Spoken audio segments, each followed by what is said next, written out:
Buisit talaga. Napakapakialamera, bad trip. Ang ganda-ganda ng araw ko, sinira lang ng buisit na yan. Lagi na lang gawain ng ibang taong nakikita. Akala ata porket hindi niya nakitang kumilos, napakatamad na. May iba-iba namang gawain ng bawat tao. Kapitbahay lang naman. Daig pa yung biyanan ko kung manduhan ako sa gagawin ko. Hindi lang nga nakakatulong na merwisyo pa. Bakit ka nagdadabog dyan? Wala ka namang gamit dyan, di ba? Hindi rin ikaw ang naguhugas. Wala ka nang ginagawa sa bahay na to, nagdadabog ka pa? Ay, grabe naman yung ugali na yan. Paano natitiis ni Maricel tong ganito? Pwede ba? Utang na loob, ayoko maging bastos. Please lang, wag mo akong sagarin. Ayoko maging masamang tao. Wag mo naman sanang pakialaman ang buhay ng ibang tao. Kung hindi ka naman apektado, wag mong punahin. Isa pa, ilugar mong sarili mo. Tandaan mo, kapitbahay ka lang. Kumare ka lang ni Mama Maricel. Hindi kita nanay, hindi kita lola. Hindi ka nila kaano-ano. Kapitbahay ka lang. May mga tao talagang hindi nabubuo ang kanilang araw kung wala silang napapansing mali sa ibang tao. Kailangan laging may opinyon at komento sa ginagawa nila. Ganon ang ugali ni Waning. Masyado siyang pakialamera lalo na sa buhay ng iba. Ito rin ang magiging dahilan para tamasahin niya ang parusa ng langit. Makakaya niya pa kayang harapin ito o sadyang kahit anong pagsisisi niya ay huli na ang lahat para sa pagbabago? Mars, may bago pala kayong kasama sa bahay. Madalas ko kasing napapansin itong mga nakaraang araw na may dalagang naglalagi dyan sa labasan nyo eh. Yung kasama ng isa mong anak? Girlfriend ng bunso ko. Bagong nobya ng anak mo? Umuwi-uwi pa ba yan sa kanila? Eh, saan ba yun nakatira? Malapit lang ba sa atin? Baka sa inyo hanapin ang magulang niya yan. Hindi, dito na talaga siya titira sa amin. Nagkausap naman na kami ng magulang niya at pumayag na rin naman sila. Nag-iipon na rin naman sila para magpakasal pero uunahin lang talaga muna makagraduate ng college. Ay naku, Mars! Ano na lang ang sasabihin sa inyo ng asawa niyo kapag umuwi siya? Nangungonsinti kayo ng mali. Bakit kayo pumayag na dalhin yan dito ng anak mo? Buntis naman ba kaya ganyan? Baka kayo pa ng asawa mo ang mag-away kapag nalaman niya yung ganyan. Ipagpatuloy niyo lang kaya ang paglalaban ninyo. Huwag niyo nang isipin kung ano man ang sasabihin ng mister ko dahil alam niyang lahat ng nangyayari dito. Nasa tamang edad naman na ang mga bata. Nagkaroon lang ng problema sa kanila kaya dito na muna namin pinatuloy. Aalis na ako. Tuwing linggo ay nagpupunta si Waning sa kumaring si Maricel para maglabada. Kilala sa pagiging tsismosa si Waning kaya bihira na lang ang may kumukuha sa kanya. Masyado rin kasi siyang pakialamera. Tanging si Maricel na lang ang kumukuha sa kapitbahay nilang ito. Dulot na rin ang awa sa kanya. Mag-isa lang kasi nitong itinataguyod ang mga apo niya at tunay na hikahos sa buhay. Kaya kahit na nakakainis ito, pinagtitimpian na lang ng ginang. Pagpasok ni Maricel ng bahay, pumunta siya ng kusina kung saan naabutan niya si Lian na nagluluto. Ma, pasensya na po kayo kung hindi ko kayo matutulungan sa paghuhugas ng plato. Hanggang sa pagluluto lang po kasi ako pwedeng tumulong eh. Ano ka ba? Hindi naman kita inuobliga sa mga bagay na ganyan. Malaking tulong na nga ito na may nagluluto sa bahay. Alam mo namang ikaw lang ang may masarap na luto rito. Ayaw niyo pa naman ang luto ko, hindi ba? Saka nga pala, pagpasensyahan mo na ha kung ano man yung narinig mo sa matanda kanina. Huwag mo nalang pansinin si Manang Waning. Ganun lang talaga magsalita yon. Masyadong matabil ang dila. Opo, sige po, Ma. Sa Maynila lumaki si Lian bago niya nakilala ang nobyo na anak ni Maricel. Ilang buwan matapos maghiwalay ang kanyang mga magulang, naging lasenggo ang kanilang ama na madalas silang sinasaktan na magkakapatid. Dahil may asawa na ang ate at kuya niya, dalawa na lang sila ng kapatid niya ang naiwan na nagdaranas ng pangmamalupit ng ama. Yon ang dahilan kung bakit sumama si Lian sa nobyo. Hindi na niya matiis ang pangmamalupit ng ama habang ang bunso naman nila ay sumama sa tiyahin nila. Mabuti na lamang at mabait ang ina ng nobyo at tinanggap siya ng buo. Pinatayuan pa sila ng kwarto para doon muna sila pansamantalang manirahan. Isang araw, habang bitbit ni Lian ang pinamiling pagkain at naglalakad pa uwi, hinarang siya ni Waning. Ang gandang dalaga mo naman! Gaano katagal ka na ulit dito? Mag 2 months na rin po. Matagal na rin pala. Pero bakit hindi man lang kita nakikitang nakikihalubilo sa iba? Lagi lang kitang nakikita dito kina kumare. Maglalabas ka rin naman para makakilala ka ng ibang tao, lalo na ng mga kapitbahay natin. Nahihiya po ako makipagkwentuhan sa iba eh. Bago lang din po kasi ako rito. Hindi rin ako sanay makihalubilo sa iba. Sa akin, pwede ka lumapit kapag gusto mo ng kausap. Tuwing linggo rin, naglalaba ko kina Maricel. Kapag ganon, pwede tayong mag-usap dalawa. Sige po, kapag po may pag-uusapan po tayo. Bakit hindi ka sumasabay doon kumain kina Maricel? Ano yon? Ayaw ka ba nilang isabay kumain? Totoo siguro yung iniisip ko na hindi ka talaga tanggap ng pamilya nila. Parang nakikisama lang sa'yo dahil nandyan ka na. Ay, hindi naman po. Bale, ano po kasi, tulog kasi si Dom. Kaya kapag ganyan, hinihintay ko siya para sabay kaming kumain. Alam naman po yun ni Mama Maricel. Ay, ganun ba? Ang alam ko kasi kapag ganyan, hindi talaga tanggap. Hirap niyan kapag magiging biyanan mo na talaga siya, tapos ikaw hindi ka namang gustong maging parte ng pamilya nila. Tanggap po ako. Hindi rin naman po dapat laging ipinapaalam sa iba kung ano pong nangyayari sa loob ng bahay. Kaya yung nakikita nyo at iniisip nyo, minsan po, hindi yun ang totoo. Sige po, aalis na po ako. Nagmamadaling umalis si Lian habang ang matanda ay nakamasid pa rin sa kanya na para bang gustong makipagkwentuhan pa ng mas matagal. Lumipas pa ang ilan pang mga araw, palagi lang nasa bahay si Lian. Madalas na nasa loob siya ng kwarto, lalo na kung wala namang ibang gagawin sa bahay at tapos na rin siyang tumulong sa paglilinis. Hindi rin kasi siya hinahayaan ni Maricel na siya lang ang laging kikilo sa bahay. Isang umaga, pumunta si Waning sa bahay ng kanyang kumare kung saan naabutan niya si Maricel na naghuhugas ng plato. Ang agang hugasin naman yan. Nasaan yung hilaw mong manugang? Bakit hindi siya ang paghugasin mo ng plato? Ano ba siya rito sa bahay niyo? Prinsesa? Kami naman ang kumain nito. Hindi naman siya. Isa pa, wala naman akong gagawin kaya akong gumawa. Ay, nasan ba yung manugang mong hilaw? Sakto naman na lumabas si Lian sa kwarto at nagtungo sa kusina. Oy, tamang-tama ang labas mo. Tulungan mo na ang biyanan mo maghugas ng plato. Kunin mo na tong ginagawa niya. Hindi na. Sige na, gawin mo na ang gagawin mo. Ang dali lang naman itong hugasan. Naku, Mars, masasana yan maging tamad kung lagi mong pababayaan na huwag kumilos. Dapat nagpapatulong ka rin paminsan-minsan para sa susunod, sila na ang gagawa dyan. Kung hindi lang ako maglalaba, tutulungan sana kita eh.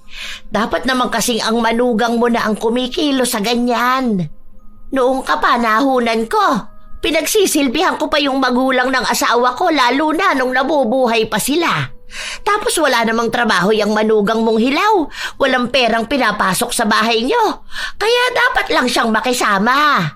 Nakikitira lang din yan kung tutuusin. Mga anak nyo nga, nagtatrabaho na at nakakapagbigay ng pera sa inyo. Pagtulong lang sa gawaing bahay, ikaw pa rin ba ang sasalo? Ano na lang ba ang mayaambag niyan sa bahay nyo? Mariko, huwag mo namang pangunahan kung paano ko pinapatakbo ang pamilya namin. Kung anong meron sa loob ng bahay, sa amin na lang yon. Labas ka na doon. May kanya-kanya silang gawain at hindi na sila kailangang utusan pa. Alam ko, concern ka, pero ang gawain mo lang din dito sa bahay ay maglaba. Yun lang. Hindi ang turuan ako sa pagdedesisyon. Nagpatuloy si Maricel sa kanyang ginagawa. Patuloy din na nagsasalita si Waning pero hindi siya pinansin ng kumare. Kaya ang ginawa na lang niya ay kinuha ang mga labada. Ilang oras pa ang lumipas hanggang sa sumapit ang tanghali. Nasa kusina si Lian, nagluluto. Pumasok naman sa loob ang kanyang biyenan. Okay ka lang po ba, Ma? Naiinis lang ako. Ang ayoko sa lahat yung pinakikialaman ako sa gawain ko. Masyado na kasing pakialamerang matandang yun. Ang tagal na naming magkasama at yan lagi ang pinagtatalunan namin. Hindi siya marunong makiramdam. Sasabihin niya talaga kung ano yung gusto niyang sabihin, kahit na hindi naman dapat. Masyadong nangihimasok sa bagay na hindi naman kailangan ng pansin niya. Sarili niyang buhay hindi niya ayusin. Bakit hindi niyo po kasi palitan? Marami naman yatang ibang tao dyan na gustong mamasukan sa inyo, Ma. Isang beses lang naman po sa isang linggo. Tapos malaki rin naman ang sahod. Mahirap din kasing papalit-palit. Alam mo na, mahirap pagtiwala sa iba. Mapagkakatiwalaan naman yan. Pero yung ugali niya kasi, porket mas matanda siya, parang mas alam na niyang lahat. Madali lang po siyang palitan kung tutuusin. Nasanay lang po talaga kayo sa kanya. Oo, ganun na nga. Kaso nababastosan na ako sa kanya ngayon. Gutom lang din po siguro yan, Ma. Teka po, tapos na rin naman po ako magluto. Gisingin ko na lang din po si Dom para makakain na po tayo. Sandali lang po. Paglabas ni Lian para puntahan ng nobyo, nadaan siya kung saan nagpapahinga sandali si Waning. Tinawag siya nito na mukhang may nakakainis na namang sasabihin. Buti naman lumabas ka na ng kwarto. Tumulong ka naman dun sa biyenan mo. Tumutulong naman po ako. Kaya lang, hindi niyo naman po pwedeng ipagawa sa akin lahat. Kayo po, parang hindi pa kayo nakakalahati sa nilalabahan niyo Baka mamaya abutin na naman kayo ng gabi. Marami na naman kasing pinamiling damit si Selena, kaya heto, marami na naman ang nilalaban ko. Ang dami-dami na nga niyang damit Sige pa rin sa gastos ng pera. Wala naman ako magagawa dahil hindi rin pinagsasabihan ni Maricel ang anak niya. Hinahayaan niya lang din naman na maging maluho. Marunong ka na bang magluto? Magaling ako magluto. Baka gusto mong turuan kita. Para naman may maiambag kang gawain dyan sa inyo. Marunong na po ako. Hindi na po kailangan. Baka naman nahihiya ka lang Marami akong alam na lutuin. Kasi alam ko sa mga ganyang edad sa'yo, mga kulang yan sa karanasan. Lalo na sa henerasyon ngayon. Paano ka nalang tatagalan ng nobyo mo kung hindi ka masarap magluto? Baka maghanap pa yan sa ibang babae. Hindi naman po siya ganun. Saka nung wala pa ako dito, hindi na siya naghanap ng iba. Ngayon pa kayang andito ako? Ay kaya nga sinasabihan kita. Hanggat maaga matuto ka na dapat. Kaysa gumaya ka sa iba dyan. Alam mo bang yang si Maricel? Hindi marunong magluto. Halos pagtawanan pa nga siya ng mga matatanda dito dahil laging umaasa sa mister kahit dati pa. Kung wala siguro ang asawa niya, puro itlog lang ang inuulam nila. Mabuti na lang at nakahanap siya ng magaling magluto. Kaya nga ngayong umalis na yung asawa niya, wala nang nagluluto para sa kanila. Dati-rate kapag may okasyon, ang dalas nilang magpakain. Ngayon, wala na dahil walang marunong sa kanila. Napakaswerte niya lang sa asawa. Ginawa talaga siyang prinsesa. Walang alam na gawaing bahay. Mabuti na lang din umalis asawa niya para matuto man lang sa buhay. Kaso yung mga anak na babae, nagmana sa kanya. Tapos yung nag-iisang lalaki, nag-asawa agad. Hindi pa naman po kami mag-asawa. Hindi pa kayo mag-asawa sa lagay na yan nagsasama na kayo. Isa pa yan, nako. Dapat nagpakasal muna kayo. Kababae mong tao, ang ganda mo pa naman tapos ang aga mong lumandi. Ano na lang ang sasabihin ng ibang tao sa'yo? Hindi ka man lang nahihiya kapag may nagtatanong sa'yo, tapos sasabihin mo, may ka-live-in ka na. 20 years old na po ako. Kung tutuusin, nasa edad na rin po ako para mag-boyfriend. Wala naman pong masamang magkaroon ng boyfriend Siguro naman po, may boyfriend na rin ang iba sa mga apo ninyo. Pero wala sa kanila ang nag-uwi ng nobyo sa bahay ko o kahit ang umalis para makitira sa ibang tao. Ganyan na lang ba ang ipagmamalaki mo sa magulang mo? Bata ka pa kaya pinaaalalahanan kita. Hindi lahat ng matatanda ay bibigyan ka ng payo katulad ko. May gagawin pa po ako. Ilang araw pa ang nakalipas pero napapansin na rin ni Waning na walang pinagbago ang dalaga. Hindi pa rin ito masyadong lumalabas ng bahay o kaya naman ang nagkukusang maglinis ng harapan ng bahay. Noong linggo, bago maglabas si Waning, nilapitan niya si Lian na nasa kusina habang naghihiwa ito ng gulay. Hoy, hindi ka ba pinagsasabihan ng biyanan mo? Hindi ka dapat nagsusuot ng ganyang klase ng damit. Napagsabihan na rin kita noon nakaraan, di ba? Hindi lang dapat sa pagluluto ka tumulong. Hindi naman kita nakikitang nagkukusang kumilos dito sa bahay niyo eh. Diyan lang naman ang bahay ko, tanaw na tanaw ko ang nangyayari dito. Kung sana nakikita kong nagkikilos ka, wala ka namang maririnig na kung ano-ano mula sa akin. Hindi pwede yung ganyang katamaran. Mabait lang talaga si Maricel kaya hindi ka pinagsasabihan. Ang tamad mo na nga kung makapagsuot ka pa, akala mo nagbebenta ka ng katawan. May mali po ba sa suot ko? Nakasando lang naman po ako, saka nasa loob lang naman po ako ng bahay. Abay, sa sobrang iksi niyang pambaba mo, para bang wala kang short. Kulang na lang panty na lang ang suotin mo. Ganyan ka ba talaga, ha? Sa bagay, nag-asawa ka nga pala ng maaga. Isa lang ang ibig sabihin nun. Nandito po kayo sa amin. Malamang po makikita niyo po talaga akong nakaganito. Ano po bang gusto ninyo? Nakapang-madre ako? Sa inis, tinigil na muna ni Lian ang kanyang ginagawa at nagpunta sa kwarto ng kapatid ng nobyo. Ayaw niyang lumabas dahil malamang ay pakikialaman na naman siya ng matanda. Isa yon sa dahilan kung bakit ayaw lumabas ni Lian. Nahuhusgahan na lang siya palagi, lalo na kapag nariyan si Waning. Isang araw, hindi bumisita ang kapitbahay nila sa bahay, kaya malaya siyang nakapagpahinga sa sala. Maya-maya pa ay dumating si Maricel. Marunong ka bang magluto ng maha blanca? Ayoko kasing humingi ng tulong kay Ate Waning. Yun kasi magaling yun magluto. Hindi ko pa po nasusubukan, Ma, pero mapag-aaralan ko naman. Meron naman po niyan sa YouTube. Basuyo nga ako, nak, para mabili ko na bukas ang mga kailangan. Kaso Ma, baka hindi ko po pala yun magawa. Sasamahan ko po si Dom bukas, magpapacheck up po. Hindi ko po alam kung anong oras na kami makakauwi nun. Ay, ganun ba? Wala palang choice kundi humingi ng tulong kay Ate Waning. Sige, makikisuyo na lang ako sa kanya. Kailangan kasi ng ate mo. Birthday nga raw ng boss niya. Kinabukasan, maagang nagpunta si Maricel kina Waning para sa pinapasuyo niya. Pagdating sa ganong mga bagay, mabait naman si Waning. Maaasahan din siya sa kahit na sinong kapitbahay nila. Sadyang may kakaiba lang sa ugali niya na kinaiinisan. Habang tumutulong na magluto ang matanda, napansin niya na naglalaro lang sa cellphone ang anak ni Maricel. Pansin ko na ganyan yung anak mo, no? Minsan dalawa sila nung manugang mong hilaw.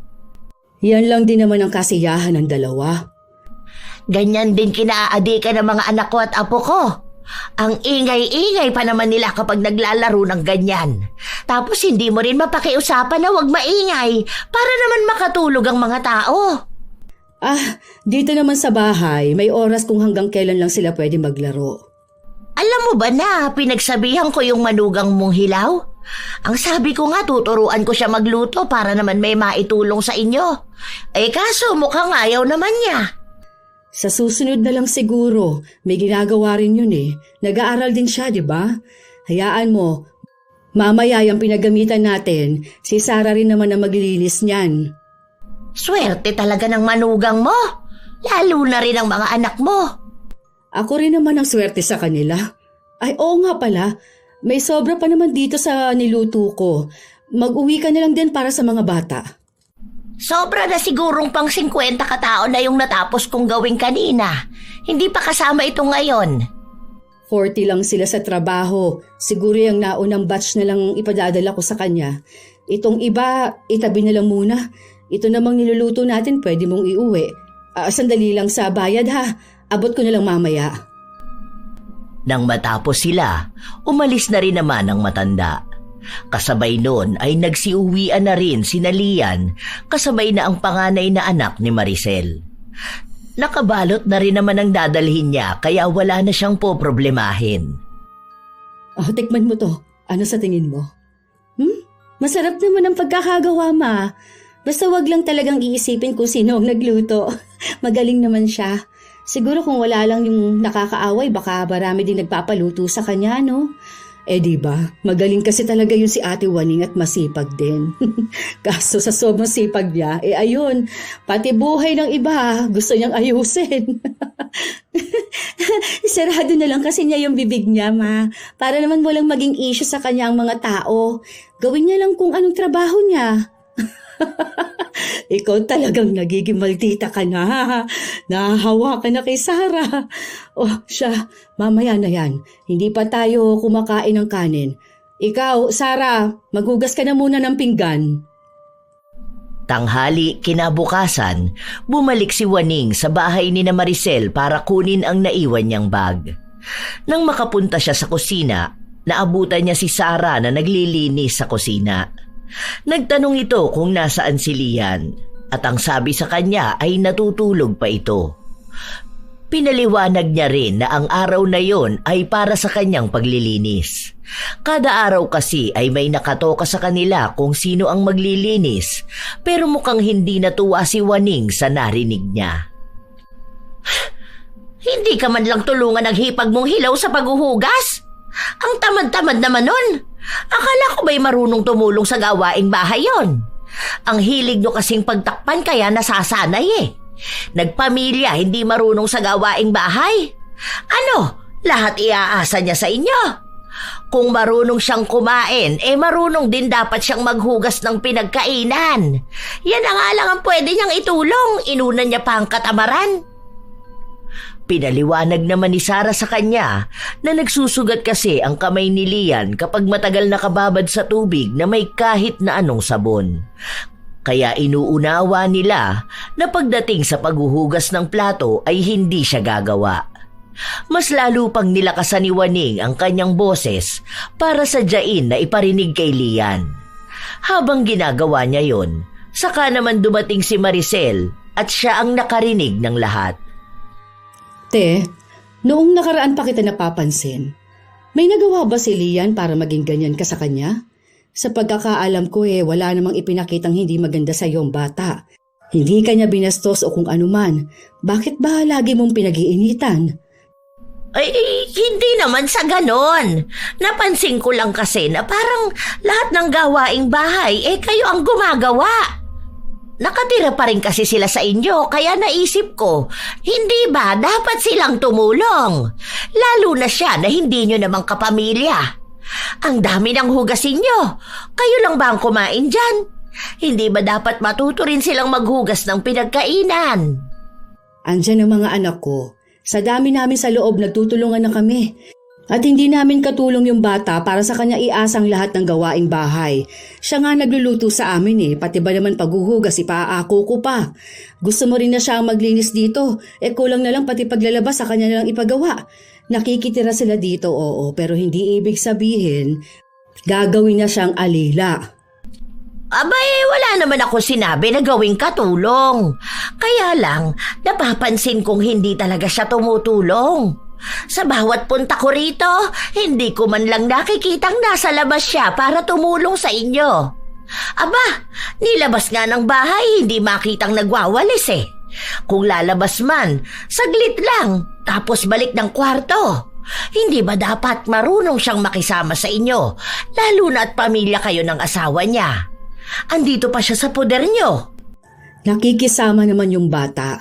Tumutulong nga siya sa gawaing bahay pero hindi pwedeng lahat ng oras sa harap mo siya kumikilos.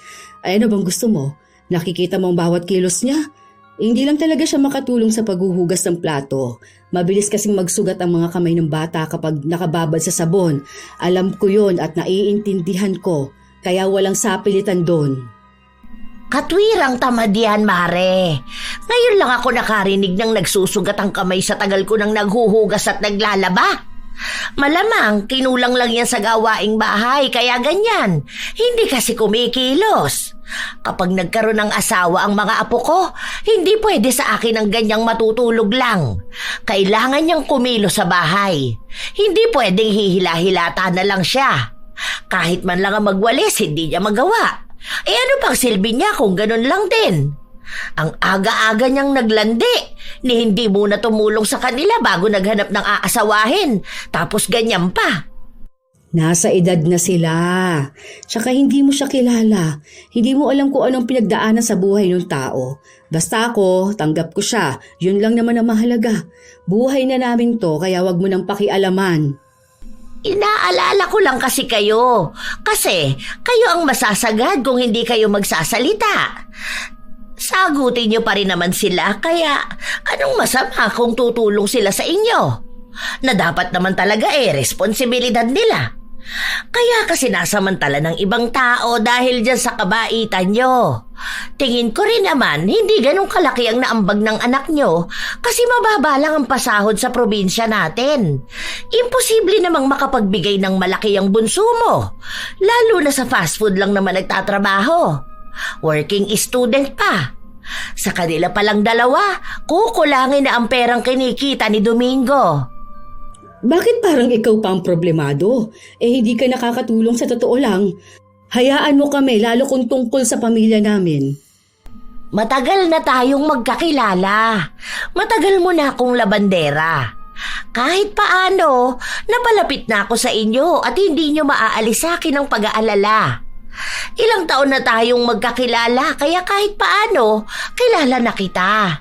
Masyado ka kasing mabait para sa lahat ng tao na kahit kayo ang nahihirapan, pagtitiisan nyo na lang kaysa magsalita.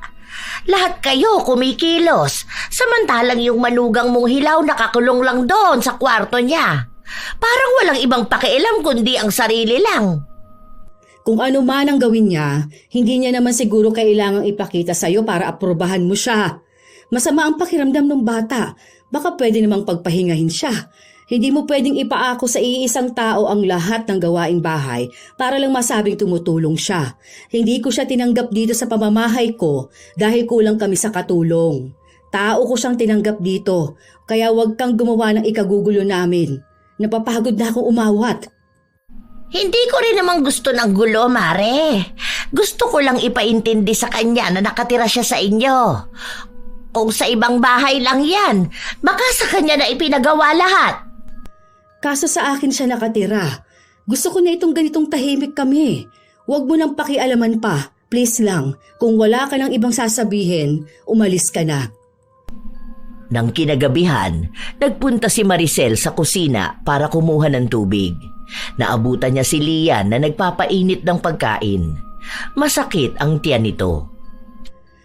Bakit kasi hindi ka lumabas kanina? Ngayon sinusumpong ka na naman ng sakit ng tiyan. Sabi ko naman sa'yo, wag mo nang pansinin yung matanda na yun. Lahat dito pinakikialaman niya talaga.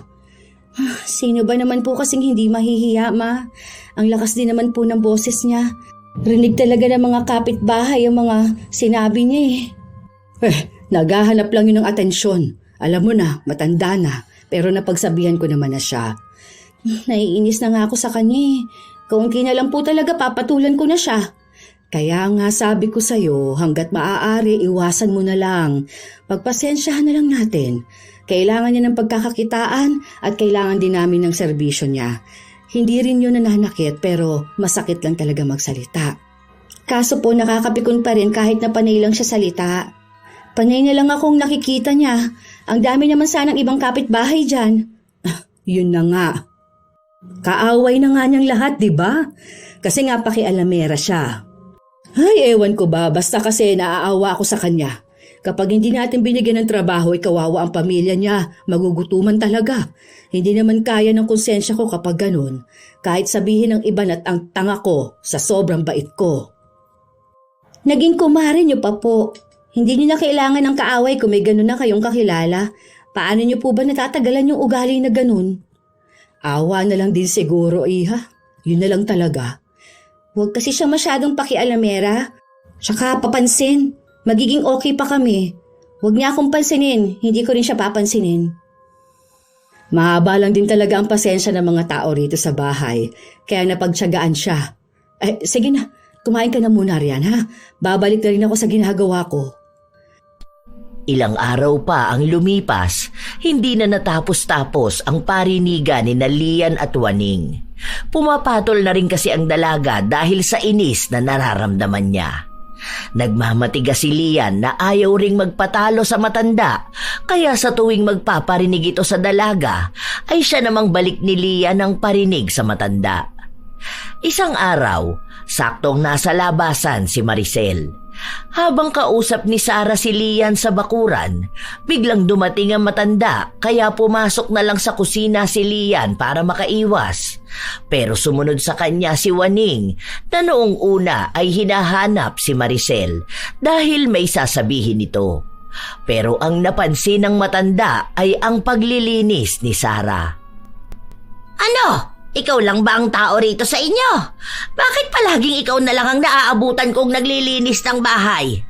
Anong gawain ng isa? Buhay prinsesa ba? Magkasama lang kayo kapag puro paglalaro sa cellphone. Ay, naku naman. Kapag may kasama ka nga namang tamad sa bahay, ang hirap-hirap. Natigilan sa pagsasalita si Waning matapos na makarinig ng malakas na kalampag. Buwisit talaga. Napakapakialamera. Bad trip. Ganda-ganda ng araw ko, sinira lang ng buwisit na yan. Lagi na lang gawain ng ibang taong nakikita. Akala ata porket hindi niya nakitang kumilos, napakatamad na. May iba-iba namang gawain ng bawat tao. Kapitbahay lang naman, daig pa yung biyanan ko kung maanduhan ako sa gagawin ko. Hindi na nga nakakatulong na merwisyo pa. Bakit ka nagdadabog dyan? Wala ka namang gamit dyan, di ba? Hindi rin ikaw ang naguhugas. Wala ka nang ginagawa sa bahay na to, nagdadabog ka pa? Ay, grabe naman yung ugali na yan. Paano natitiis ni Maricel tong ganito? Pwede ba? Utang na loob. Ayokong maging bastos. Please lang, huwag mo akong sagarin. Ayokong maging masamang tao. Huwag mo naman sanang pakialaman ang buhay ng ibang tao. Kung hindi ka naman apektado, huwag mo nang punahin pa. Isa pa, ilugar mong sarili mo. Tandaan mo, kapitbahay ka lang. Kumare ka lang ni Mama Maricel. Hindi kita nanay, hindi kita lola. Hindi ka nila kaano-ano. Kapitbahay ka lang. Si Sarah ang pumagitna sa kanila. Umiinit ang tensyon kaya pinaalis na lang ni Sarah ang kapitbahay nila. Halata rin naman kay Waning na hindi siya papayag na nabastos siya ng ganun lang. Pagdating ni Maricel, agad namang kinuwento ni Sarah ang nangyaring kaguluhan kanina. Ilang beses na ring pinakiusapan ni Maricel ang matandang kapitbahay pero pilit lang din itong sinasabi na wala siyang masamang intensyon sa kanila. Gusto niya lang turuan si Lian na maging responsable sa bahay. Isang araw, dumating ang piyesta ng kanilang barangay. Ang bawat bahay ay nagbukas ng kanilang mga tahanan para sa mga dayo. Ilan doon, mga kakilala na rin naman nila. Marami din doon ang naging kaibigan ni Maricel. Oo, yung anak ni Maricel, yung bunso. Kilala mo yun, di ba?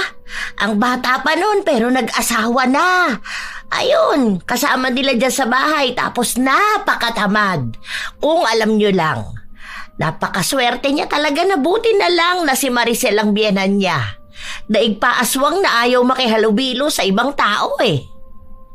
Kahit na masama ang sinabi ni Waning, sumama pa rin naman siya sa loob ng bahay ng kumare para tumulong sa paghahanda. Tuwing may piyesta sa kanila, sa bahay talaga ni na Maricel ang may pinakamaraming bisita. Nagpupunta rin kasi ang mga kapwa guro niya. Habang tumutulong si Waning sa pagluluto, panay ang pagpaparinig niya kay Lian na dinadaan niya lang sa biro. Dahil doon, pumasok sa loob ng kwarto si Maricel. Inaya niyang lumabas si Lian para ipakilala sa iba. Oo nga pala, si Lian, yung kinakasama ng bunso ko. Graduating student na siya. Teacher din ang kinuha. Mabait ito at masarap din magluto. Hindi naman po ganun kagaling magluto. Sakto lang po. Siya yung kinukwento ko sa inyo. Kasundo niya rin yung mga kapatid ni Domingo. Ang ibang guro ay binibiro pa si Maricel na baka malapit na siyang maging lola. At ang swerte niya rin na maganda at mabait ang napili ng kanyang bunso. Naging magaan ang loob ng dalaga sa kanila, lalo na't wala siyang ibang nakitang panghuhusga. Lumipas ang mga oras na nakihalubilo siya sa ibang tao. Napansin ito ni Juaning, kaya nung nakahanap ng pagkakataon ay lumapit ito sa kanya. Mabuti naman at marunong ka nang makihalubilo sa iba. Maganda yan na makilala ka naman ng ibang tao. Hindi lang naman sila Sara ang tao dito sa atin. Atribida talaga. Ayos na po sa akin kahit sina Ate Sara lang ang kakilala ko. Kadalasan kasi puro chismis lang naman din ang dala ng ibang tao. Napakadaming peke pa naman dito. Sa harap mo mabait kapag nakatalikod ka na kung ano-ano na ang sinasabi. Hindi mo naman pwedeng taguan panghabang buhay ang mga ganong tao. Marami rin talaga akong kilalang ganon, lalo na dito sa atin. Buti na lang magaling din akong kumilatis ng tao. Okay, sabi mo eh. Sinabi ko na kasi sa iyong tuturuan kitang magluto. Hindi ka pa nagpaturo sa akin. Eh di sana kahit paano kaya mo nang tumulong kapag ganitong may okasyon. Hindi yung lalabas ka lang kapag natapos na lahat ng gawain. Marami namang ibang kabataan dyan ang pwede mong turuan kung gusto nila. Ayokong mag-aral ng ganyan eh. Marunong naman na ako. Natuto na ako magluto. Bata pa lang ako. Tinatamad ka na namang tumulong. Sinabi ko sa'yo, walang mapupuntahan niyang ginagawa mo. Ako na nga itong nagmamagandang loob at nagpipresenta. Para sa'yo rin naman to eh. Hindi na nga po kailangan. Marami pa akong ginagawa at tinatapos. Si mama nga po hindi ako pinakikialaman eh o pinipilit sa kung ano-anong bagay. Kung ganyan ka ng ganyan, paano ka nalang tatagalan ng nobyo mo? Problema niya na yon kung maghahanap siya ng iba. Pati ba naman ang pagiging kontento niya o hindi? Poproblemahin ko pa? Pati ba naman yung relasyon namin, pakikialaman mo pa? Kapag iniwan ka ng nobyo mo, hindi na ako magtataka, lalo kung ganyan ka mag-isip. Bakit kayo ng asawa niyo? Asan ba siya? Buti natatagalan ka niya. Abay, ang swerte niya na nga sa akin. Ang daming lalaki na nireto sa akin nung kabataan ko. Kaya lang siya ang natipuhan ko. Kaya nga dapat bago kayo nagsama ng nobyo mo, inalam mo muna kung siya na ba talaga ang para sa'yo. Parang inuto ka lang bumigay ka naman agad. Sayang ka talaga. Hindi ko nga alam kung may nangyayari na ba sa inyo kahit na hindi pa naman kayo kasal. Oh, ayan na ang biyenan mo, palapit sa atin. Nasaan na si Ma'am Lorna? Nakita nyo? Hinahanap ko rin po. Baka nakaligtaan ko. Ito kasing kumari nyo, wala pong ibang ginawa kundi ang kausapin ako. Yung anak mo doon, kanina ka pa hinahanap. Hindi na nagsalita pa si Juaning. Kusa siyang umalis. Nang makalayo na siya, doon na lang muling nag-usap ang dalawa. Habaan mo na lang ang pasensya mo, ha? Hindi po ba pwedeng ibang tao na lang ang tawagin natin kapag ganitong may okasyon o anuman? Nakaka-bad trip na po kasi na lagi na lang ganyan sa tuwing nagkikita kami. Ako nang napapagod sa nagmamarunong na matandang yun. Siya na ang bida sa lahat. Paulit-ulit na lang lagi. Tapos hindi niya rin nakikita yung mga mali niya. Laging ibang tao ang may mali. Ang hirap din kasing maghanap ng taong mas maayos at mas masarap magluto sa kanya. Kahit ako parang ayoko na rin siyang kunin. Kaso wala Ayoko namang napapahiya kapag may handaan. Lagi pa namang marami nagpupunta sa bahay. Baka isang araw mabalitaan niyo na lang po nakasaksak ako ng tsismosa kapag nagpatuloy pa to. Ang dami-dami naman tao dito kahit isa wala man lang mas maayos maggawa kaysa sa kanya. Hayaan niyo ma. Mag-aaral ako magluto para po sa inyo. Para hindi mo na kailanganing tawagin yung gurang na yun. Buti talaga, natatagalan siya ng asawa niya. Napakamanhid ng bruhang yun. Akala mo naman perpektong mga anak niya. Iniwan nga sa kanya mga apo niya. Kung hindi mo siya dederechuhin, madalas hindi niya naman talaga alam kung sino bang tinutukoy mo. Tingin mo ba, Bakit walang nag-aaksayang makipagtalo sa kanya kahit halos lahat ng tao dito may galit na sa kanya? Kaya nga sinabihan kita na huwag mo nalang bigyan ng pansin dahil ganyan. Ikaw na lang talaga ang mananawa sa kanya. Makapal po kasi ang mukha niya, ma. Masyado kasi mapagmalinis Akala mo perpektong tao. Nakakainis. Paano hindi ko mapapansin nagpapaepal talaga. Hindi ko naman siya gustong kausapin. Ang hilig niya magpapansin sa akin. Ayoko lang talaga ng gulo hanggat maaari, ha? Kapag kinausap ka, huwag mo kausapin para matigil na rin. Mabuti naman at nautusan mo siyang maghugas. Kung hindi pa siguro natambak ang hugasin, hindi pa siya magtutulong sa paghuhugas, ano? Sabi ko naman sa'yo, tumutulong siya sa amin. Hindi ko na kailangan pang utusan. Naintindihan ko namang tuwing linggo ka lang nandirito kaya hindi mo alam ang nangyayari sa loob ng bahay. Kaya hindi maiiwasang hindi ka alam. Isa pa, sinabi ko naman sa'yo na hindi mo na kailangang bantayan ang bawat kilos ni Lian. Nga pala, pwede ko bang isama itong kapatid ko? Ngayong araw lang na paglalaba ko. Gusto lang kasi ng kausap. Kung hindi lang naman sana bawal. Wala naman akong sinabing bawal. Basta kapag maglalaba lang kayo, walang masama na may kasama ka. Total, babae lang din naman siya para may kakwentuhan ka na rin. Medyo mainit kasi sa amin Hindi siya sanay sa mainit. De aircon kasi sila sa kanila, hindi tulad sa atin Hanggang hangin lang ng puno. Mahala magpa-aircon. Pero ayos lang, malamig naman sa labas. Mahangin. Ay naku, sinabi mo pa. Ang mahal ng kuryente namin, kaya nga lagi akong nasa labas lang. Para makatipid na rin ba? Ikaw ba, hindi ka ba magpapalagay ng aircon? Wala akong balak. Baka lalong hindi magsilabas ng bahay ang mga bata. Mga taong bahay kasi ang mga anak mo Yung panganay mo, lumalabas lang talaga kapag papasok sa trabaho. Pero noon pa man, di talaga nagpapakita sa ibang tao. Naku, wag na ang mga anak kong ikwento mo. Kahit yung mga anak at apo mo na lang, te. Ay oo nga pala, medyo maselan pala ang panganay mo kapag ganyang usapin. Yung asawa ni Mare, nasa abroad. Diba nga yung asawa mo galing din abroad? Tumangulang ang kapatid niya. Ilang sandali pa, sinabi niya na may negosyo rin silang pinapalago. Kasabay pa na nakapangasawa nga ang anak niya ng mayaman. Maganda nga yung ganyan. Malaki rin ang kitaan kapag may farm. Ang galing lang. Si Maricel kasi, 20 years nang nagtatrabaho. Hanggang ngayon wala pang napupundar. Yung asawa niya naman halos 10 taon ang wala rito. Kulang lang siguro sila sa diskarte. Baka pwede mo siyang payuhan. Ito akin lang ha. Kontento kasi kami kung anong meron kami. Kung gusto mo manghingi ng payo, pwedeng-pwede pero magkaiba tayo ng gusto. Mas gusto ni Mister ang nakakagala katulad ngayon. Total, mga malalaki na ang mga bata at hindi na kailangang bantayan. Kung gusto niya nang tumigil magtrabaho, ayun, ayos lang din. Kahit bukas na bukas tumigil siya, pwedeng-pwede dahil may ipon naman kami. Pero mas gusto niya kasi doon sa abroad at mas marami siyang kasamahan na kailangan pa siya. Alam mo namang hindi makasarili ang mister ko para isipin lang ang sarili niya at umuwi na lang basta-basta. Dahil inaalala niya rin yung mga tao niya doon. Tsaka masaya ako sa anumang meron ako ngayon. Masaya kaming pamilya.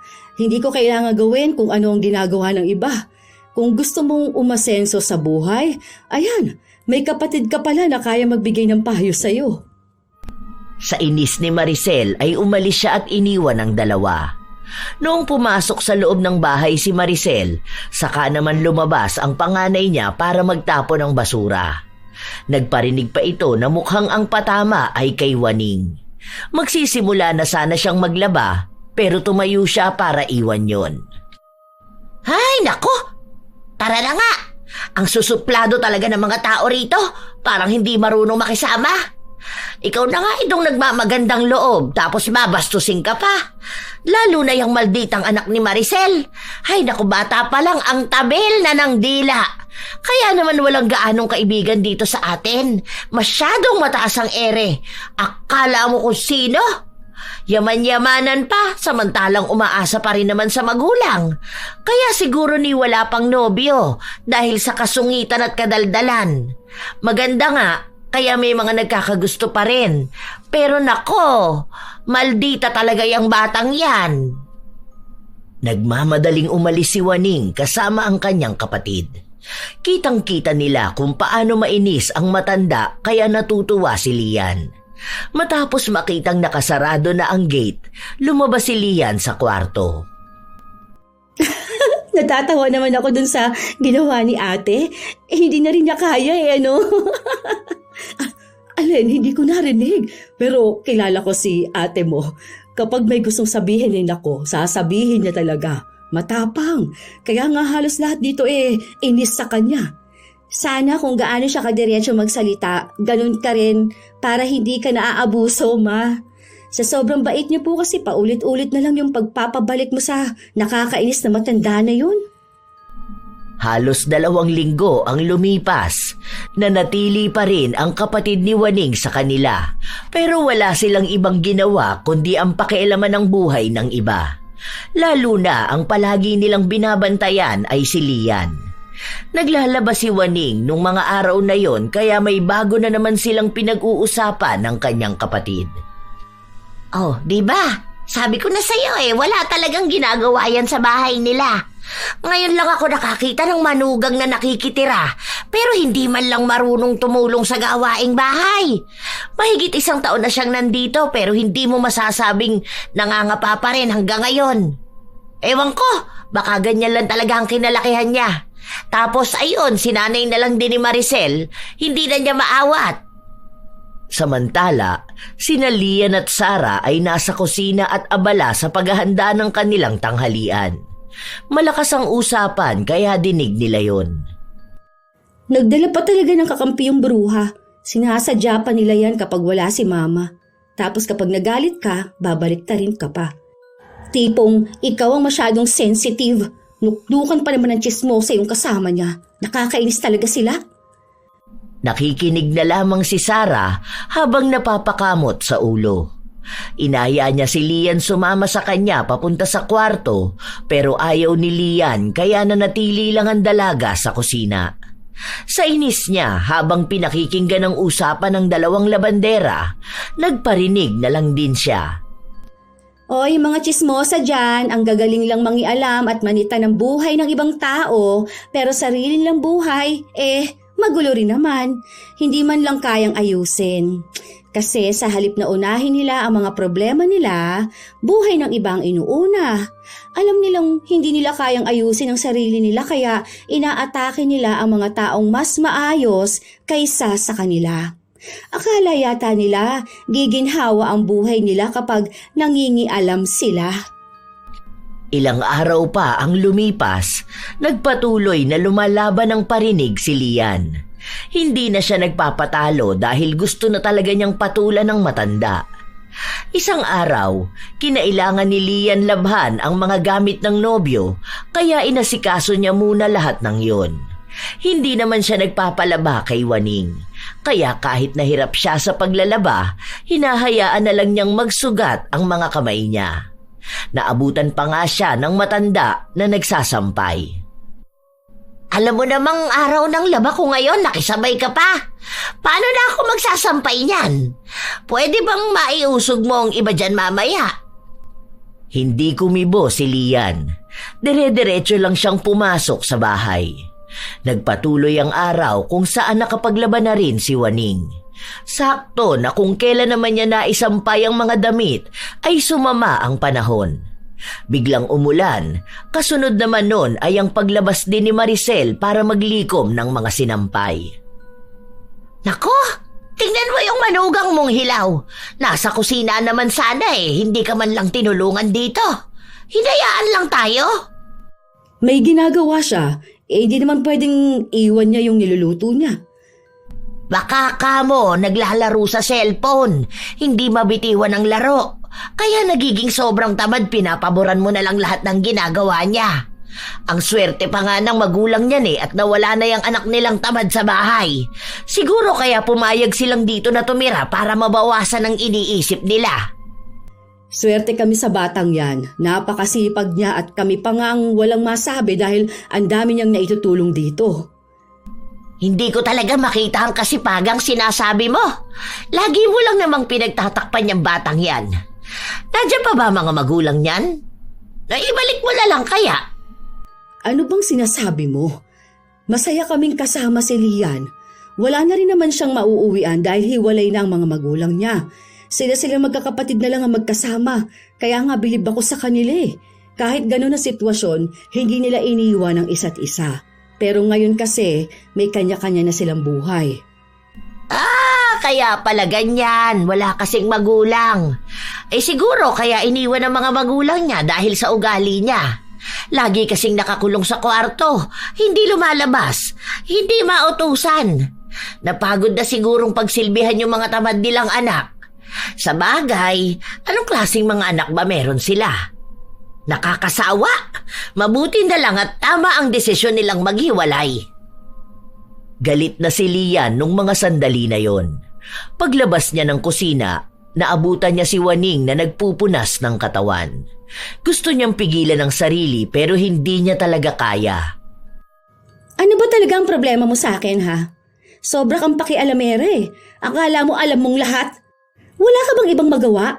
Lagi ka lang dito para manira at manggulo ng araw ng ibang tao. Masaya ka ba na nakakapag-init ka ng ulo? Nakakainis ka eh. Sa halip na manahimik ka dyan at maglaba, puro ka kuda. Hindi ka binabayaran dito para makipagchismisan. Para kang walang pinagkatandaan. Nakakairita ang mukha mo at dito mo pa talaga inilalantad ang sakit mo sa mata. Aba, nakita mo yan, Mare? Ay parang hindi naturuan ng tamang asal. Ganyan ba ang hinahanap niyong manugang? Naku, pagdating ng panahon, baka mura-murahin ka rin yan. Bastos sa nakatatanda. Alam ko yung ganyang ugali. Iisa lang din ang magiging ugali niyan kapag nagtagal. Halatang sutil na bata. Oh, tama na to. Huwag na natin palakihin tong gulo na to, ha? Wala lang naman yan. Hindi niyo pa kasi nakikita ang tunay na ugali niyan dahil may pakinabang pa kayo. Sinusuportahan niyo pa sila eh. Tingnan mo, kapag wala ka nang maibigay sa kanila, baka ipagtabuyan ka na lang nila. Pagtanda mo, kapag hindi ka na makalakad, baka lasunin ka pa niyan. Ngayon nga lang na malakas ka pa, hindi ka na tinutulungan. Paano pa kaya kapag uugod-ugod ka na? Sa lakas sumagot niyan, hindi ako magtataka kung balang araw bastusin ka rin. Ang dami ko nang nakitang kabataang ganyan, hindi nagbabago. Pabigat sa lipunan, bastos talaga. Gusto mo galangin kita? Umaasal kang taong kalye tapos gusto mo respetuhin ka? Hindi ka naman mukhang gagalang-galang, chismosa ka. Basta makapanira ka ng tao kahit ano lumabas yan sa bibig mo, sige lang. Ang galing mo rin gumawa ng kwento, no? Baliw na lang ang maniniwala sa'yo. Ang malas na magiging manugang mo. Ang galing mong manita ng mali ng tao. Pero sarili mo, hindi mo alam itama. Wala kang ibang ginagawa kundi pansinin lahat ng kilos ko. Ano gusto mo? Sundin kong lahat ng payo mo para lang tumahimik ka? Gusto mo ng perpektong manugang? Bakit? Perpekto ka? Hindi ka naman pamilya ng asawa ko para pakisamahan ko, pero pinakikisamahan pa rin kita. Subukan mong gawin niya sa magiging manugang mo. Baka kulang pa itong murang matatanggap mo sa akin ngayon. Akala mo naman kaya mong suportahan ang magiging pamilya ng anak mo, samantalang ang alam mo lang gawin, paanda rin yung bibig mong malaki. May kinikita ka ba sa paninira? O ano bang napapala mo? Yan lang ba nagbibigay saya sa'yo? Ang tagal ko na nagtitimpi tumatanda kang paurong. Tama na yan, tama na. Itigil mo na yan, Lian, tama na ha?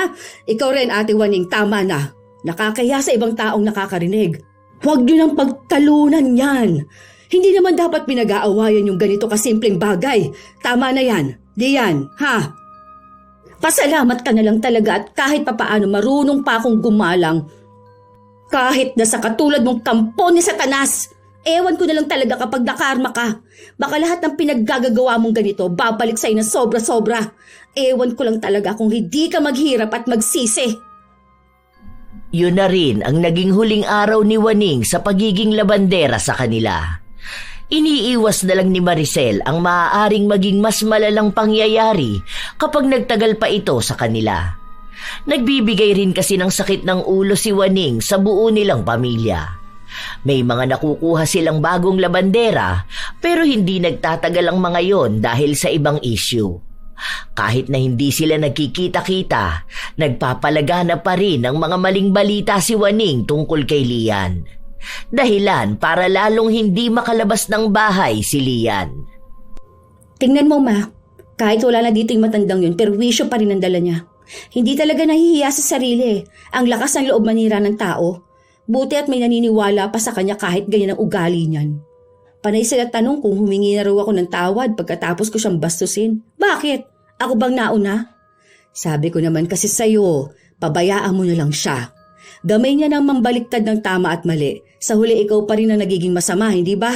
Kilala ko na kasi yan. Tsaka alam mo naman ang mga tao, hilig din na makisawsaw kahit na alam nila ang ugali ng iba. Dapat po pala hinayaan ko na lang siyang dumada ng dumada. Sita siya ng sita. Bakit? Ano po bang ginawa kong masama? Porket ako lang hindi niya kilala kaya kinakaya-kaya niya lang ako? Ganun po ba yon?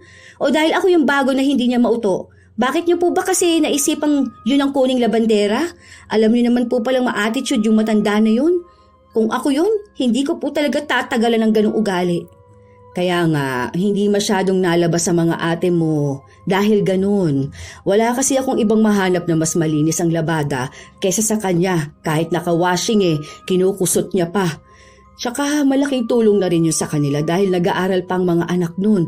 Tapos ang dami niya ring apo. Lahat yun kargo niya. Sinabi ko naman na sa'yo to dati, di ba? Tsaka nakikita mo naman. Kung ganyan ang nanay ko, maglalayas na lang po ako. Hindi ko kakayanin yung araw-araw akong sisitahin sa lahat ng gawain.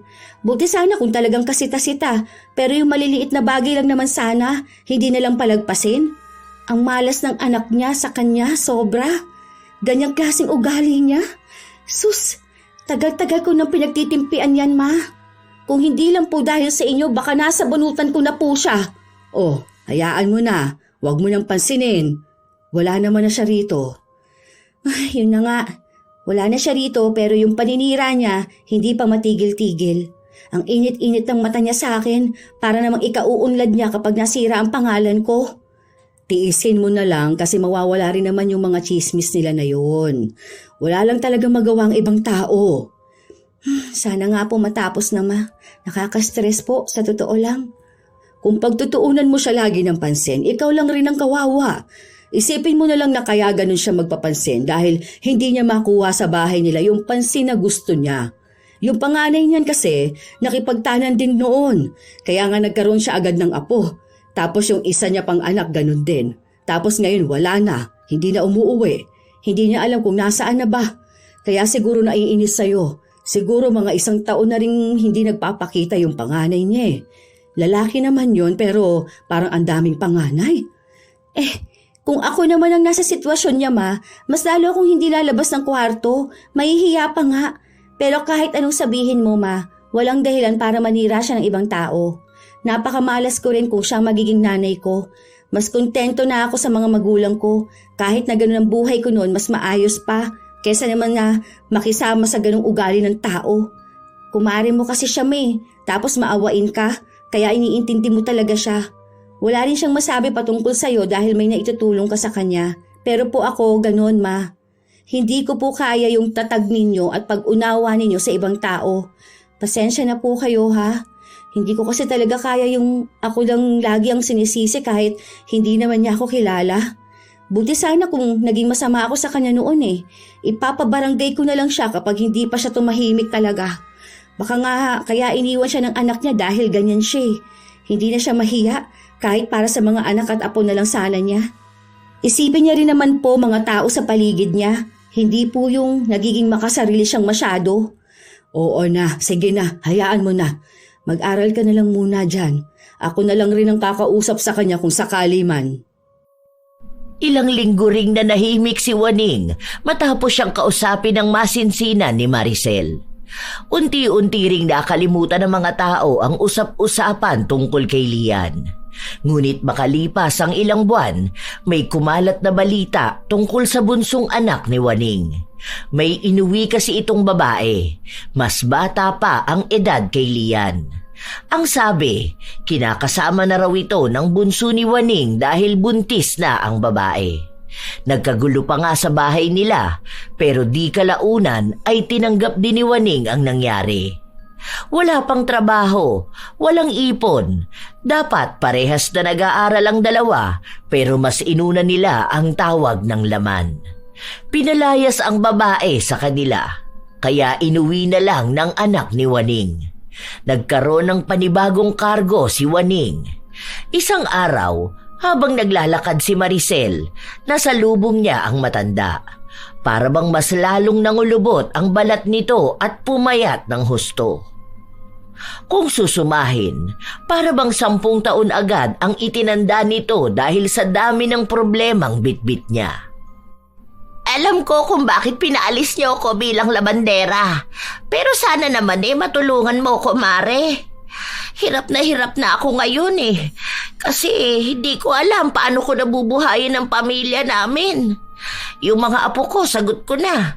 Tapos madadagdagan pa nga. Si Mister, alam mo naman na yung sahod niya sapat lang sa mga bata. Pangkain lang yun. Paano pa yung mga nag-aaral, di ba? May nagtatrabaho naman na sa mga anak ko, kaso ayun naman, may kanya-kanya rin silang buhay. Hindi ako makahanap ng trabaho, kaya sa'yo ako lalapit. Sige, titignan ko. Pag-uusapan muna namin ito. Bakit naman kasi ganun ang ginawa ng bunso mo? Akala ko ba'y maayos yung nag-aaral? Nakadorm pa nga yun, di ba? Tapos bigla na lang umuwi na may babae na. Ayun, nabuntis ang kaibigan niya. Ayaw tanggapin ng magulang yung bata dahil mahirap na daw sila, magdadagdag palamunin pa. Ngayon, nasa amin sila, kaya lang, kailangan namin ng pera para sa panganganak ng babae. Wala namang kaming ipon. Nagbahay-bahay na rin ako kung sakali na may gusto ng labandera. Kaso ayun nga, yung iba ayaw na. Ikaw na lang din yung kilala ko. 18 naman na ang bunso mo, hindi ba? Bakit hindi siya maghanap ng trabaho para may pantustos naman siya? Bumuo na siya ng pamilya Dapat alam na niya ang responsibilidad niya. Naghahanap pa lang ng trabaho. Hindi rin namin sigurado kung magkakasya ang sasahurin niya para nga sa panganganak nung kinakasama niya. Maselan kasi ang pagbubuntis ng babae. Basta ang daming kailangan. Kasi nga, bata pa lang nabuntis na. Dami naming problema ngayon. Nako, lalo na talaga sa pera. Wala naman ibang tutulong sa akin. Humingi na ako ng tulong sa kapatid ko, kaso wala rin namang maibigay. Kaya dapat doble kayod ako. Sige, pumunta ka sa bahay sa linggo. Ako na lang munang kakausap sa mga bata tungkol dito. Pasabi na rin kay Lian na pagpasensyahan niya ako, ha? Masyado ako naging pakialamera kaya nagalit siya ng sobra sa akin. Kasalanan ko rin naman talaga yun. Hindi lang naman dahil doon kaya siya nagalit. Marami talaga kayong nagawa. Pero sana kung babalik ulit kayo sa amin, wag na lang sana maulit yung awayan, ha? Kung hindi rin naman hihingi ng opinyon ninyo, wag na kayong magsasalita. Yun din sana yung klase ng ugali na baguhin ninyo. Kasi sa totoo lang, ha, mahirap talaga kapag ang dami mong nakakaaway dahil sa pagiging pakialamera mo. Umuwi na si Maricel kung saan kinausap niya ang mga anak niya patungkol sa pagtulong nila kay Waning. Hindi sila kumbinsido sa desisyon ni Maricel, pero mukhang wala rin naman silang magagawa sa kabutihan ng ginang. Sa paglipas ng mga linggo, may bago na namang balita na kumalat sa kanilang lugar. Na ang babae pala na inuwi ng anak ni Waning ay may asawa. May dati itong kinakasama na iniwan niya para lang sa anak ng matanda. Minsan pa ngang umuwi ang bunso ni Waning na puno ng pasa at sugat sa katawan dahil binugbog ito ng dating asawa ng babae. Madalas din nilang naririnig na pinagmumumura at sinasagot ng babae si Waning. May pagkakataon pa nga na sinasaktan ng matanda pero wala siyang magawa dahil kung hindi niya pakikisamahan ng manugang, lalayasan siya ng anak at tinatakot siyang hindi na to magpapakita sa kanya kahit na kailan.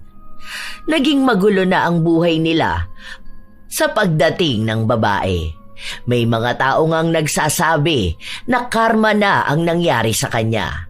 dahil madalas siyang nakikialam sa desisyon ng ibang tao, samantala ngayon ay hindi na niya mapakialaman ang desisyon ng anak. Habang naglalabas siya sa bahay ni na Maricel, lumapit si Lian sa biyenan. Hanggang kailan po siya rito sa atin, Ma?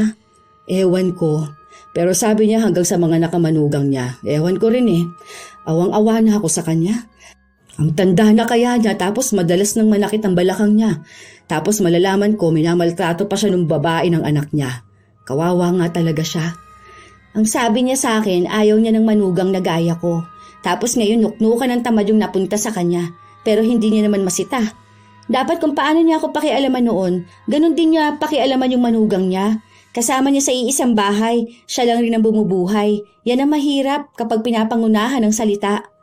Mali nga yun. Tsaka ngayon, nakikita kong alam na niya kung ano yung mali na nagawa niya.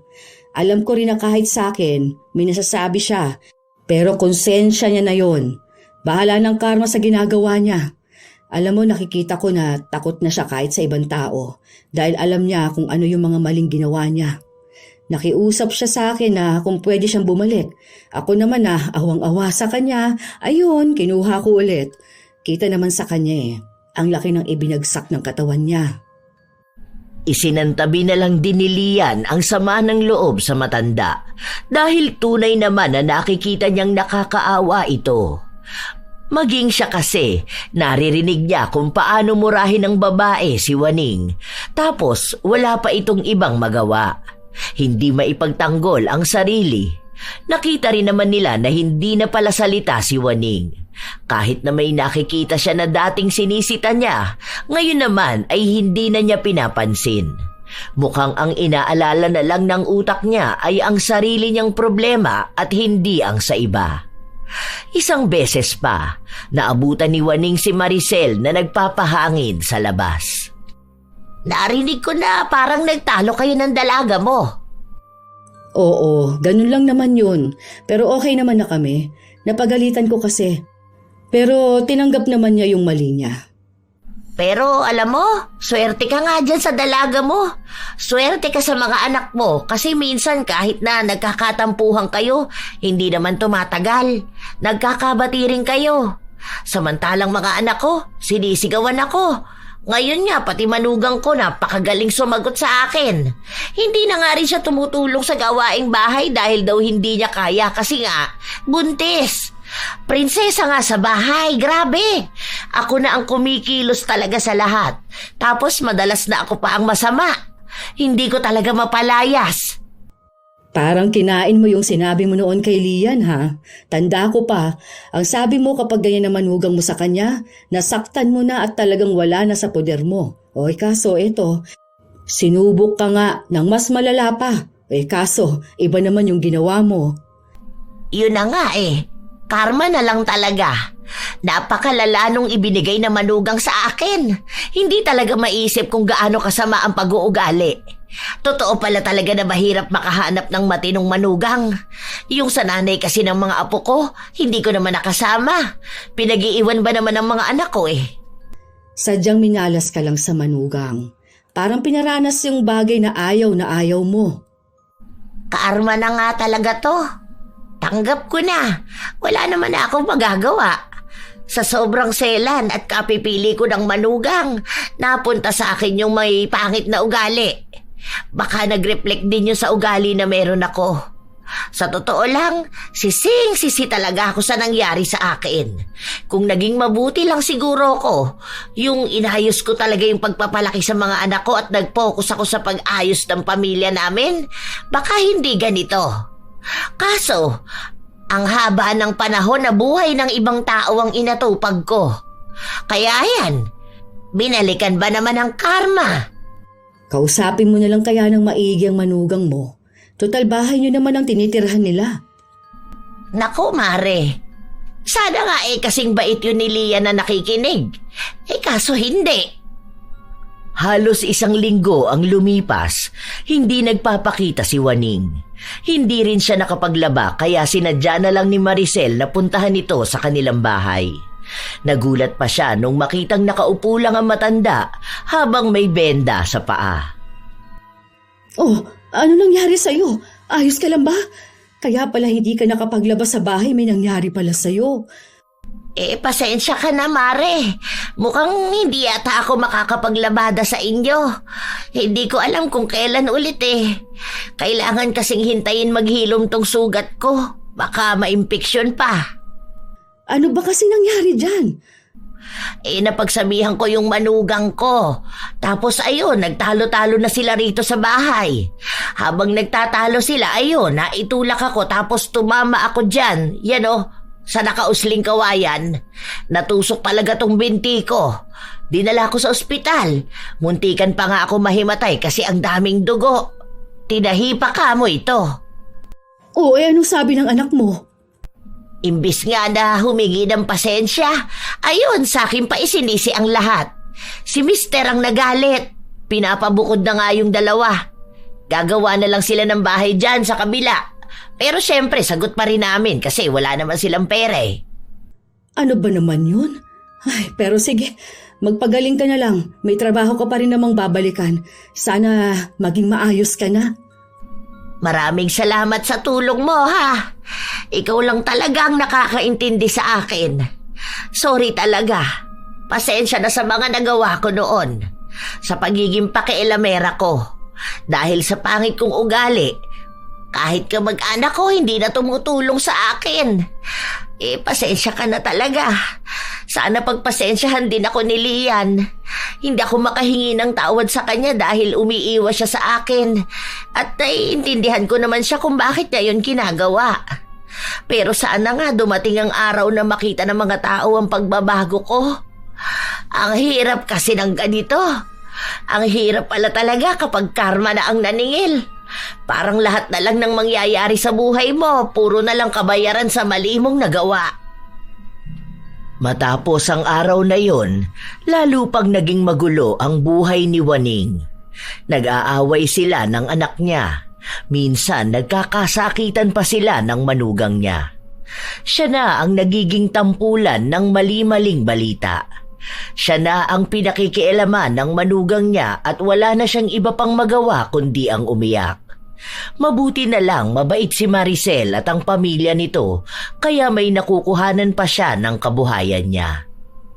Napatawad na rin naman siya ni Lian pero hindi na talaga sila nag-uusap pa. Hindi na rin niya pinakikialaman kung ano ang ginagawa nila o anuman ang desisyon na ginagawa niya. Mas pinagdarasal pa nga ni Waning na sana katulad na lang ni Lian ang naging manugang niya. Naghahangad kasi siya ng sobra. Hindi niya pansin na swerte na ang makakilala ng tulad ni Lian. Naging masama lang naman ito sa kanya dahil masama rin siya. Kahit na anong pagsisisi ni Waning, wala na rin namang taong naniniwala sa kanya. Kaya araw-araw niyang pinagdurusahan ang karma na kapalit ng lahat. May mga tao talaga na likas sa kanila ang pagiging pakialamera. Kahit na hindi naman nila problema, sila pa rin ang nag-iisip kung paano mareresolba ang sitwasyon ng iba. Para sa kanila, nakakatulong sila sa pamamagitan ng pagbibigay ng opinyon o mungkahi, ngunit madalas hindi nila napapansin na ang kanilang ginagawa ay nagdudulot ng kalituhan, sama ng loob at minsan ay paninira sa buhay ng iba. Ang pagiging pakialamera ay kadalasang nagmumula sa kagustuhang makontrol ang paligid o simpleng hindi matiis ang hindi pagkakasunod sa gusto nila. Nakakalimutan nila na ang bawat isa ay may kakayahan namang resolbahin ang sariling problema. Sa halip na makatulong, ang sobrang pakikialam ay nagiging pabigat sa mga taong pinagtutuunan nila ng pansin. Mahalaga ring maintindihan na hindi lahat ng opinyon natin ay kailangang iparating sa iba. Ang tamang pakikialam ay kapag hinihingi o kapag talagang makakatulong, hindi basta-basta. Mas mainam na ituon ang enerhiya sa sariling buhay, sa pagpapabuti ng sarili at sa pagiging positibong impluensya. Sa ganitong paraan, Natututo tayong maging maunawain at respetuhin ang espasyo at desisyon ng iba, imbis na maging sanhi ng gulo o hindi pagkakaunawaan. Tandaan na lamang natin na ang tunay na pagtulong ay nagmumula sa tamang oras, tamang paraan at bukas na pangunawa, hindi lang sa basta kagustuhan na basta lang makialam. Kayo ba mga apo, minsan na rin ba kayong nakakilala ng taong pakialamera? Yun bang tipo na katulad ni Juaning? Kung kayo ay may kwento at opinyon, maaari nyo yang ibahagi sa amin. Naway may aral na naihatid ang ating bagong kwento. Shout out sa ilan sa mga masusugid na tagapakinig ng mga istorya ni Lola Telang. Mark Alvin Baril, May Villar, shout out din sa kanyang mga kaibigan sa Laguna na si Maria Diana Gonzalez, Laika Eunice Ustaris, Luigi Querijero, Jaber Matthew Belisario, Tita G Vlog, Stella Cabral da Silva, Inday Sumailo, Ruben Granada, Renz Coronacion ng Andox SPC1, Menelen Bantilio, Sara Sahorda, Delia Alyon, Nenita Lozada, Adventures of Quezonian, Madam Ilay, Tutsi Roll, Makahig Ishi Raqueza. Shout out din sa inyo, Rovelin, Corazon Ingay, Benilda Minesterio, Rindel Donasco, Dandreb Kenneth de Guzman, Emily Ducusin, Sara Cañete, Maria Dolores Magallanes, Reginta Balina, Joan Sumampong, LJ, Ann at Flory Jade ng Memory Avenue, Ate Erms, sa Team High Speed na sina Boss Jethro, Richard at Mario ng General Santos City, Ani de Guzman, Maria Luisa Chavaria, Angelica Umadto, Josephine de la Torre. Ito ang inyong Lola Telang at maraming salamat sa palagi ninyong pakikinig mga apo.